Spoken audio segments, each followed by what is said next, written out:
glanced at Deb, the attractive middle-aged woman who had been her father's assistant for years. The woman adjusted her glasses as she looked down, scanning the legal pad and the ever-present leather-bound planner in her arms. Peering up again at Jules, she had the grace to appear a little sheepish. "The first one's after this.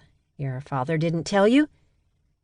Jules had had limited interaction with Deb before starting the job, but her impression was that the woman knew everything that went on in the WFC.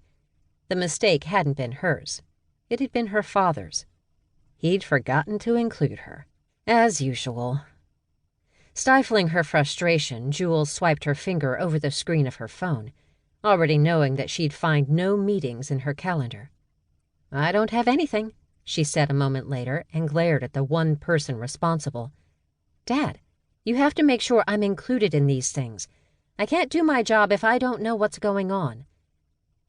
It was becoming clearer by the second why the League's marketing was floundering. Holding up his hands in surrender, he smiled slightly, and his dark blue eyes, identical to her own, were reasonably contrite. "Honest mistake, Julian." He glanced to Deb. "Make sure she gets copied on everything from now on." Deb's too vibrant to be natural red hair bounced as she nodded and gave a friendly smile, scribbling something down in the planner. "Of course, Craig." Then she smiled at Jules. "Now that your email address has been set up, I'll make sure you're CC'd and your calendar synced for meetings." "We'll meet back in my office right after this with the new guy," her dad said. Jules glanced back down at her smartphone, managing to contain her grimace at the way he insisted on calling her Julian.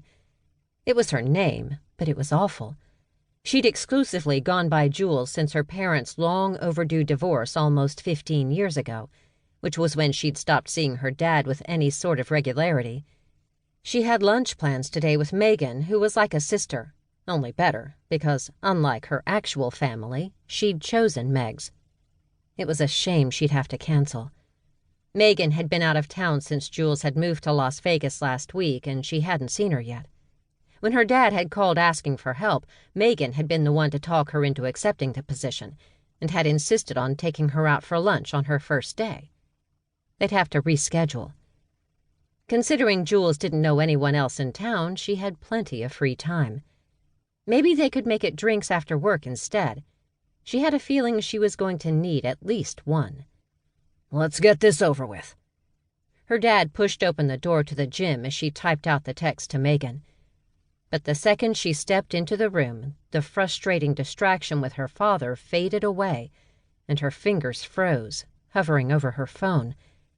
The back of her neck felt hot, the skin almost too tight as it prickled a warning. She ignored it. Nick wasn't here, and she wasn't looking for him. Finishing her text quickly, she stopped next to her dad. They'd walked into the lounge area of the state-of-the-art gym Craig had recently added to the WFC's offices in northwest Las Vegas.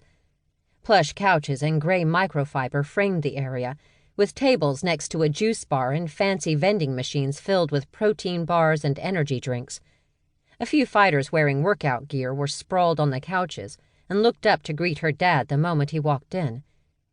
She noticed they all did that, acknowledged him as soon as he entered her room. Calls of, "Hey, Darcy," and "Morning, boss," came from across the room.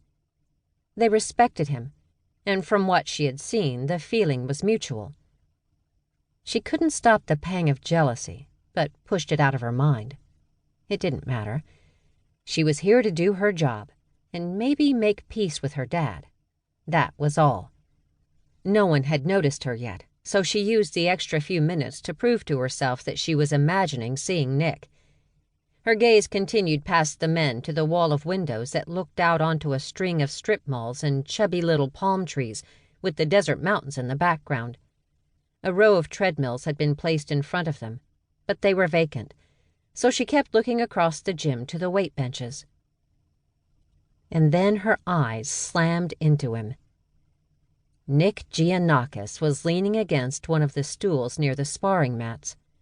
His rich brown hair was pulled back in a knot at the crown of his head, and he was talking to a fighter standing with him. He slung a white towel over his shoulders, then used his hands to demonstrate a hold, and they both smiled. If she had any lingering doubt it was him, it was gone.